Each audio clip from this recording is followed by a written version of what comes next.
Hats off to Jaganmohan Reddy. Jaganmohan Reddy గారు ఏదో పాత సామెత ఒకటి ఉంది, ఏనుగు చచ్చినా వెయ్యే బ్రతికినా వెయ్యే అని. అలా ఉంది మీ పరిస్థితి. మీరు ఎన్నికల్లో గెలిచినా మీ జపమే, ఓడినా మీ జపమే. ఈ రకమైనటువంటి స్థితికి ఒక వర్గం వారిని లేదా చంద్రబాబు నాయుడు అండ్ కోని మీరు తీసుకొచ్చారంటే hats off to Jaganmohan Reddy. Jaganmohan Reddy గారిని చూస్తే, జగన్మోహన్ రెడ్డి గారు జీవించి ఉంటే, జగన్మోహన్ రెడ్డి గారు రాజకీయ రంగంలో ఉంటే మాకు భవిష్యత్తే ఉండదు అని భయపడే స్థితికి తెలుగుదేశం పార్టీని, తెలుగుదేశం పార్టీ కోసమే పనిచేసేటటువంటి వాళ్లను మీరు తీసుకువచ్చారంటే, రాజకీయాల్లో యోధుడు అనేవాడు ఉన్నాడంటే, రాజకీయాల్లో సూర్యుడు అనేవాడు ఉన్నాడంటే, రాజకీయాల్లో ఇతరులను భయపెట్టేవాడు ఉన్నాడంటే అది మీరు తప్ప మరొకరు కానే కాదు. Hats off to you Jaganmohan Reddy గారు. ఇదంతా ఎందుకు చెప్తున్నానంటే, నిన్నటి రోజున ఏబిఎన్ రాధాకృష్ణ లోకేష్ భౌతవ్యం గురించి, తెలుగుదేశం పార్టీ భవిష్యత్తు గురించి కంగారు పడిపోతా ఉన్నాడు, ఆందోళన చెందుతా ఉన్నాడు, భయపడిపోతా ఉన్నాడు. ఆయన ఏం మాట్లాడాడంటే, చంద్రబాబు నాయుడు గారు మీరు ఇలాగే కొనసాగితే 29లో తెలుగుదేశం పార్టీ మళ్లీ అధికారంలోకి వచ్చేది సందేహమే. జగన్మోహన్ రెడ్డి గారు బాగా పుంజుకున్నారు.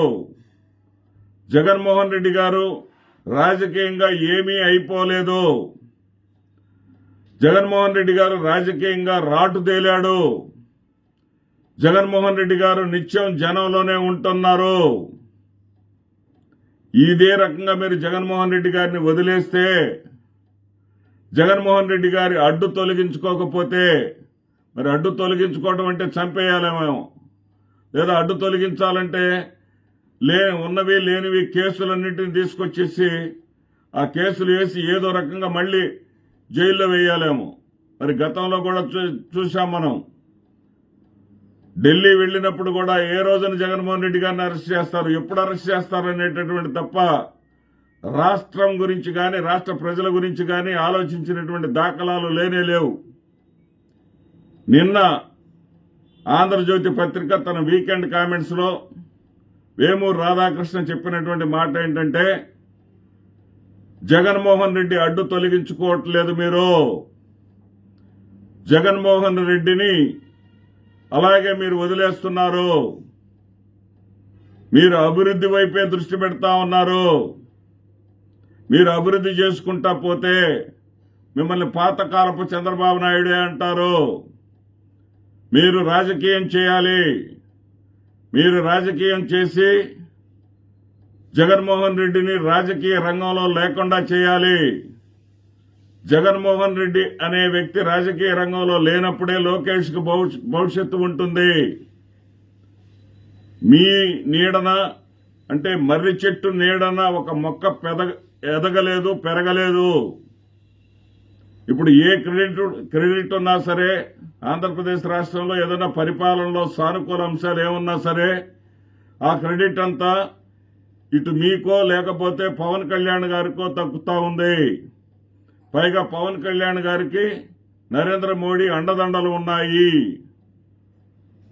ఇక ఒకవైపు పవన్ కళ్యాణ్, ఒకవైపు మీరు ఉంటే మా లోకేష్ భవిష్యత్తు ఏమైపోవాలి? జగన్మోహన్ రెడ్డి గారు మీ ఇద్దరిని కూడా ఓడించి మళ్లీ అధికారంలో రాగలిగేటటువంటి స్థాయికి జగన్మోహన్ రెడ్డి గారు చేరారు. కాబట్టి మీరు జగన్మోహన్ రెడ్డి గారి సంగతి చూడండి. జగన్మోహన్ రెడ్డి గారిని తొక్కేయండి. జగన్మోహన్ రెడ్డి గారిని మళ్లీ ఒక సీసాలో బంధించండి అనే విధంగా వ్యాఖ్యలు రాస్తున్నారంటే, జగన్మోహన్ రెడ్డి గారు మీ కలలో కూడా మీ నామజపం చేయలేని స్థితికి మీరు తీసుకొచ్చారంటే, మీ ప్రత్యర్థులను మీ యొక్క రాజకీయ చతురతకు, మీ కమిట్మెంట్కు, ప్రజల్లో మీకున్నటువంటి అభిమానానికి, జననేతగా మీరు ఎదిగినటువంటి మీ స్థాయికు నిజంగా అభినందించి తీరాలి. Hats off to you once again. నమస్తే.